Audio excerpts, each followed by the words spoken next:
Revision part two ये है।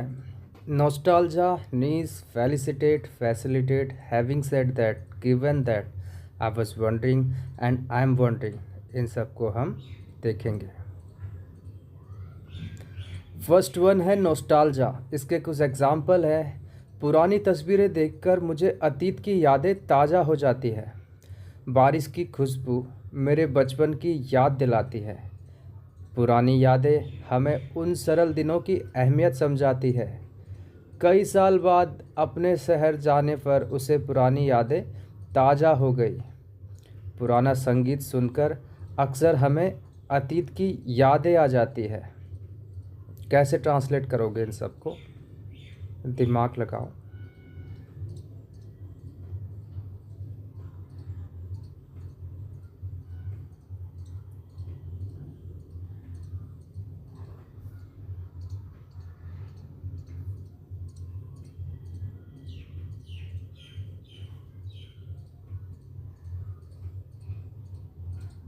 तो देखिए, ये इनके ट्रांसलेशन है।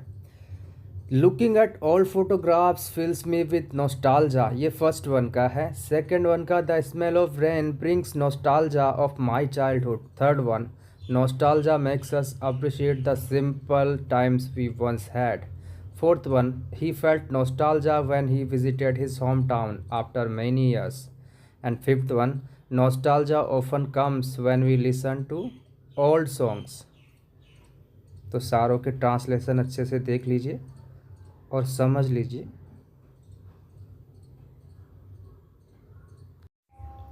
दूसरा है नीश। इसके एग्जाम्पल्स हैं। उसने छोटे बच्चों को पढ़ाने में अपनी विशेष जगह पाई। यह कंपनी हाथ से बने आभूषणों के एक विशेष बाजार पर ध्यान देती है। लेखन हमेशा से उसका असली क्षेत्र रहा है। सोशल मीडिया छोटे व्यवसायों को विशेष दर्शकों तक पहुंचाने में मदद करता है। उसने तकनीक के क्षेत्र में अपने लिए एक खास पहचान बनाई।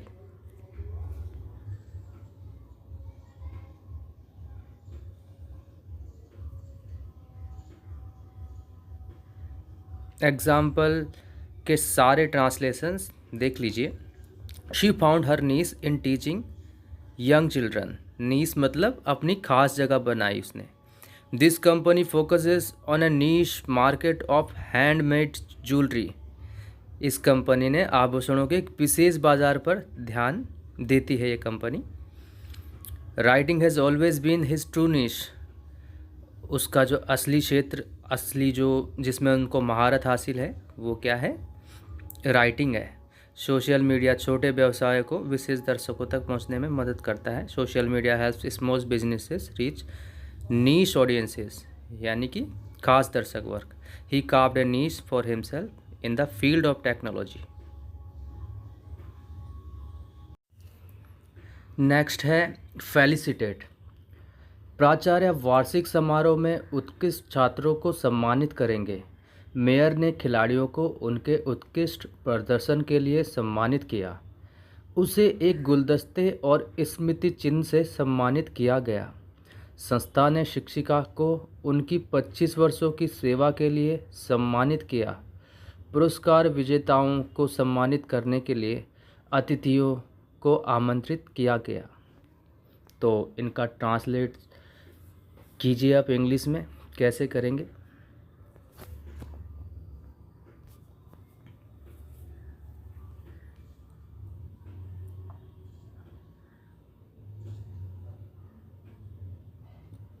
ट्रांसलेशन उनके ये रहे, अच्छे से देख लीजिए। First one, the principal will felicitate the top student at the annual function. Second one, the mayor felicitated the athletes for their outstanding performances.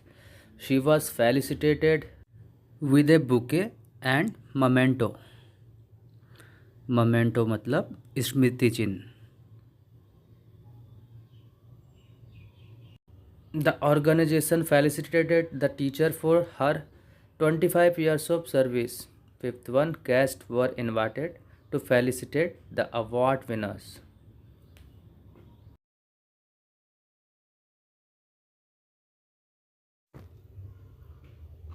Next है फैसिलिटेट। नया सॉफ्टवेयर तेज संचार को सुगम बनाएगा। अच्छे शिक्षक जिज्ञासा को बढ़ावा देकर सीखने को आसान बनाते हैं। सरकार ने दोनों देशों के बीच व्यापार को सुगम बनाने के लिए कदम उठाए। यह उपकरण डेटा विश्लेषण की प्रक्रिया को आसान बनाएगा। उचित योजना से परियोजना का सुचारू संचालन संभव हो सकता है। ट्रांसलेट करने की कोशिश कीजिए। इन्हें कैसे ट्रांसलेट करेंगे इंग्लिश में।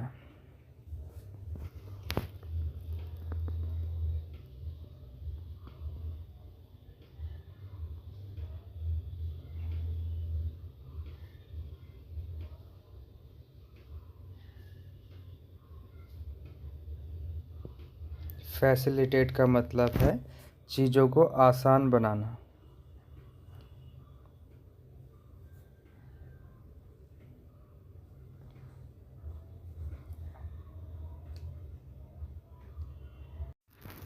आइए देखते हैं।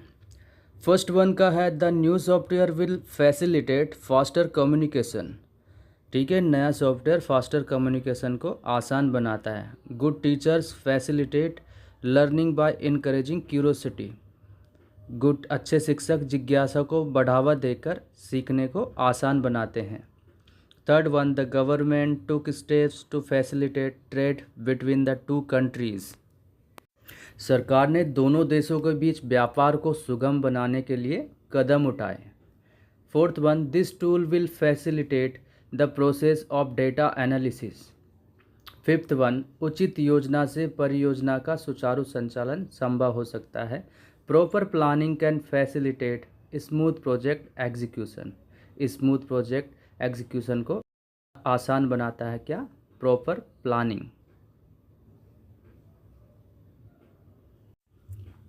नेक्स्ट है हैविंग सेड दैट। इसके एग्जाम्पल्स है फिल्म लंबी थी यह कहते हुए भी वह बहुत मनोरंजक थी। वह सख्त है यह कहते हुए भी वह बहुत न्यायप्रिय है। काम चुनौतीपूर्ण है यह कहते हुए भी यह संतोषजनक भी है। वह परीक्षा में असफल हुआ यह कहते हुए भी उसने अपनी गलतियों से बहुत कुछ सीखा। होटल महंगा है यह कहते हुए भी उसकी सेवा बेहतरीन थी। ट्रांसलेट करने की कोशिश कीजिए इन्हें। First one the movie was long having said that it was very entertaining. Film लंबी थी यह कहते हुए भी वह बहुत मनोरंजक थी। Second one she is strict having said that she is also very fair. Third one, the job is challenging, having said that it is also rewarding. Fourth one, he failed the test, having said that he learned a lot from his mistakes. The hotel is expensive, having said that the service is excellent. ये पाँचवें वाले का translation है। Sense आपको पता है इनका। Having said that किस सेंस में यूज़ होता है? ट्रांसलेशन अच्छे से देख लीजिए जस्ट फॉर रिविज़न।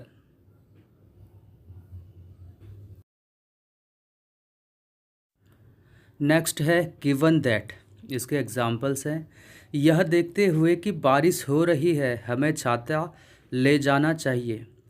उसने अच्छा काम किया यह देखते हुए कि उसके पास बहुत कम अनुभव था।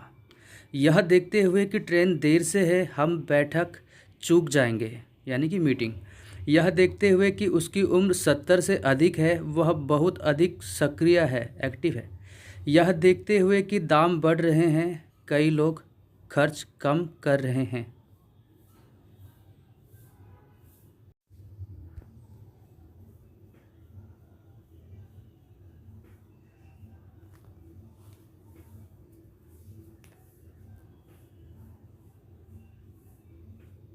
आइए देखिए इनके ट्रांसलेशन। फर्स्ट का given that it is raining we should carry umbrellas. यह देखते हुए कि बारिश हो रही है हमें अम्ब्रेला रखना चाहिए।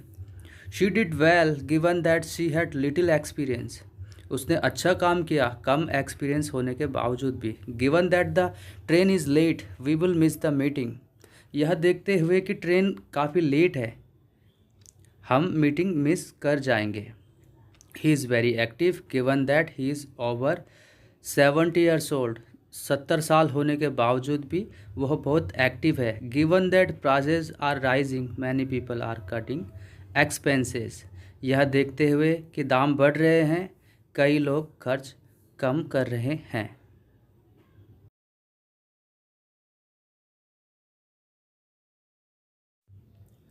नेक्स्ट है आई वॉज वंडरिंग। मैं सोच रहा था क्या आप इस काम में मेरी मदद कर सकते हैं। मैं सोच रहा था कि उसने बैठक में हिस्सा क्यों नहीं लिया। मैं सोच रहा था कि क्या हम आज रात खाने के लिए बाहर जा सकते हैं। मैं सोच रहा था कि परियोजना को पूरा करने में कितना समय लगेगा। मैं सोच रहा था कि क्या आपने मेरी नोटबुक देखी है।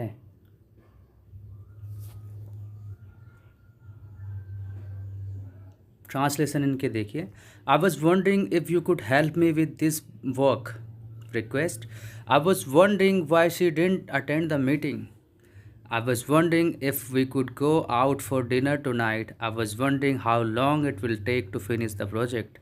I was wondering if you had seen my notebook. तो इन ये सब इन सब सेंटेंसेस के ट्रांसलेशन है इंग्लिश में, और पहले ही इसके बारे में आपको डिटेल में बताया जा चुका है। आई वॉज वंडरिंग क्यों यूज़ होता है।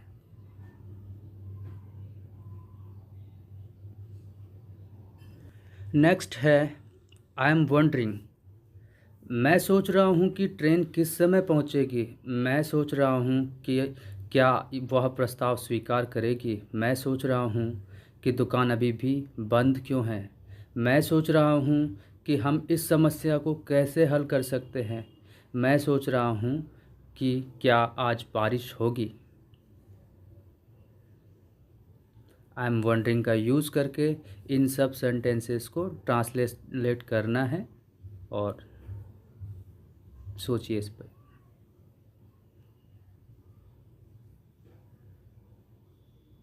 लो इनके ट्रांसलेशन ये रहे। फर्स्ट वन का I am wondering what time the train will arrive. मैं सोच रहा हूँ कि ट्रेन किस समय पहुँचेगी।